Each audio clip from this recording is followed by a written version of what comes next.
All right, guys. So we are going through, whoops, wrong one. There we go. We're going back through today's price action and something that a trade that happened today. I don't know why this replay is on. Get rid of that. There we go. And a good no trade today, in my opinion. Why is it a no trade? Because it did not, my rules were not met. So therefore, no trade. So what am I looking at? All right, on the daily, we had a previous day low that got swept here, right in here. So I would expect us to be bullish at least until we hit this, which is the probably the overall target of the week, which we did end up hitting today. So let's cut on down to a 1 hour and see what's going on. So where's our PDL? Here it is. So this is our PDL, right? Low, get swept. Put that, whoops, put that as PDL. PDL, there we go. Cool. So we have our PDL. So we're expecting bullish price action until at least this point, right? Which is there. That's going to be our target. And probably a very conservative target, but that's a target nonetheless, which, as you can see, gets tapped. So what happens with today's price action, right? What are the trades or tradable scenarios that happen today, if any? So on the 1 hour, we can't really see that there's anything. We just know that we're bullish for the day, but does price give us delivery to be bullish? Is there some form of manipulation at 8:30, 9:30, or 10 o'clock within those time frames that allow for some form of manipulation that allow us to start looking for a trade? So let's cut down to a 5 minute. So on a 5 minute, here at 8:30, where are we at? 8:10, 8:30, right here, we have no manipulation. Nothing. But what we do have now is equal lows. So like I would expect 9:30 to sweep our equal lows and then go higher, since we are bullish after all. Price at 9:30 doesn't do that. We just start ripping.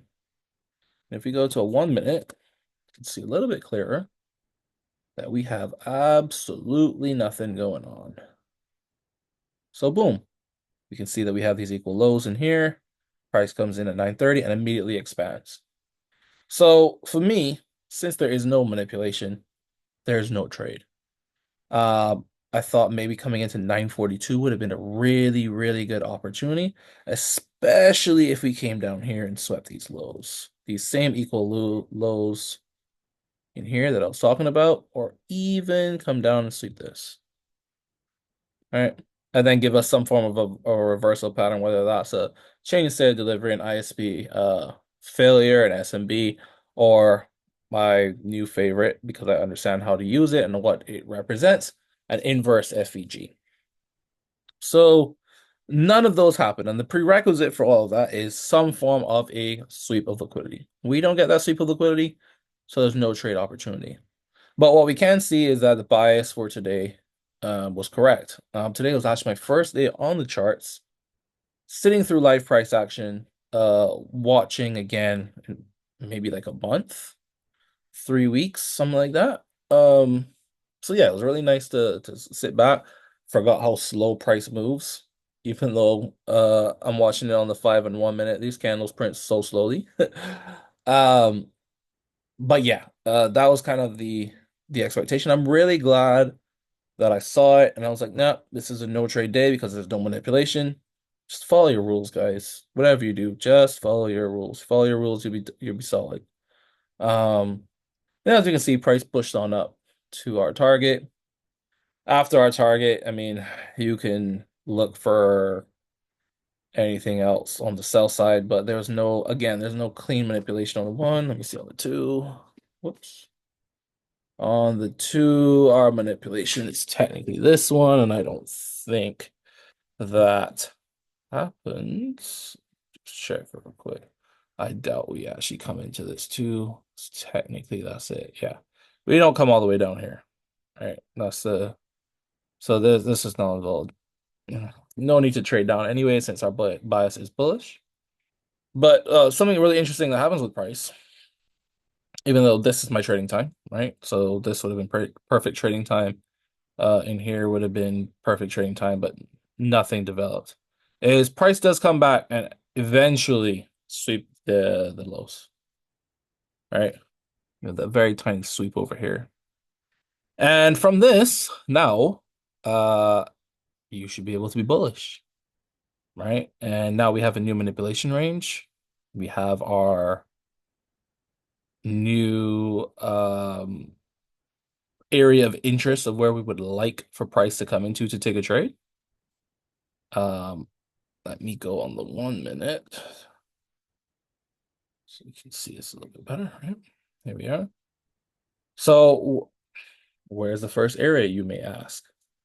Well, we clearly have this here. Just a last push down into liquidity, even though, yes, this is what swept liquidity. You can clearly see this is a very deliberate. We come in, we make an ISP, we push lower. This is a very deliberate push. This is the only displacement we have within the entire push. And what you would see here is this would be the trade. Once price comes over here, breaks this, we can look to